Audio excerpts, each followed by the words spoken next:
PNB ಬ್ಯಾಂಕ್ನಿಂದ 3,084 ಕೋಟಿ ಸಾಲ ಪಡೆದಿದ್ದಾರೆ. ಅದರಲ್ಲಿ 1,910 ಕೋಟಿ ವಸೂಲಾಗಿದೆ.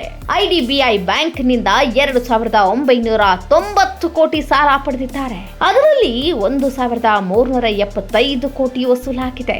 BIO ಬ್ಯಾಂಕ್ನಿಂದ 1,759 ಕೋಟಿ ಸಾಲ ಪಡೆದಿದ್ದಾರೆ. ಅದರಲ್ಲಿ 1,034 ಕೋಟಿ ವಸೂಲಾಗಿದೆ. BIB ಬ್ಯಾಂಕ್ನಿಂದ 1,580 ಕೋಟಿ ಸಾಲ ಪಡೆದಿದ್ರು, ಅದರಲ್ಲಿ 994 ಕೋಟಿ ವಸೂಲಾಗಿದೆ. ಇತರೆ ಬ್ಯಾಂಕ್ಗಳಿಂದ 3,760 ಕೋಟಿ ಸಾಲ ಪಡೆದಿದ್ದಾರೆ. ಅದರಲ್ಲಿ 2,327 ಕೋಟಿ ವಸೂಲಾಗಿದೆ. ವಿಜಯ ಮಲ್ಯ ಒಟ್ಟು ಪಡೆದಿರುವ ಸಾಲ, ಆ ಸಾಲಕ್ಕೆ ಬಡ್ಡಿ, ಚಕ್ರಬಡ್ಡಿ ಎಲ್ಲಾ ಸೇರಿ 17,781 ಕೋಟಿ ಮರುಪಾವತಿ ಮಾಡಬೇಕಿದೆ. ಅದರಲ್ಲಿ ಈಗ ಒಟ್ಟಾರೆ 10,814 ಕೋಟಿ ವಸೂಲಾಗಿದೆ. ಇನ್ನೂ 7,000 ಕೋಟಿ ಸಾಲವನ್ನ ಮಲ್ಯ ತೀರಿಸಬೇಕಿದೆ.